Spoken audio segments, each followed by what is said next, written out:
বাংলাদেশে আওয়ামী লীগ সরকারের পতনের পর হিন্দুদের ওপর হামলার ঘটনায় উদ্বেগ প্রকাশ করেছেন ভারতের প্রধানমন্ত্রী নরেন্দ্র মোদি।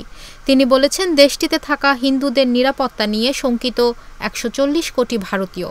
ভারতের স্বাধীনতা দিবস উপলক্ষে দিল্লির রেড ফোর্ট থেকে দেওয়া ভাষণে মোদি এসব কথা বলেন। ভারতীয় সংবাদ মাধ্যম এনডিটিভির প্রতিবেদনে এ তথ্য জানানো হয়। ভারতের প্রধানমন্ত্রী বলেন, বাংলাদেশ মে जो कुछ भी हुआ है সংখ্যালঘু হিন্দুদের নিরাপত্তা নিয়ে শঙ্কিত ভারতের ১৪০ কোটি মানুষ। ভারত সবসময় বাংলাদেশের অগ্রগতির শুভাকাঙ্ক্ষী হয়ে থাকবে। আমরা আশা করি শিগগিরই বাংলাদেশের পরিস্থিতি স্বাভাবিক হবে। ভারতীয়রা চায় সেখানে হিন্দু ও সংখ্যালঘুদের নিরাপত্তা নিশ্চিত করা হোক। গত ৫ আগস্ট আন্দোলনের মুখে ক্ষমতা ছেড়ে দেশ ছাড়েন বাংলাদেশের সাবেক প্রধানমন্ত্রী শেখ হাসিনা।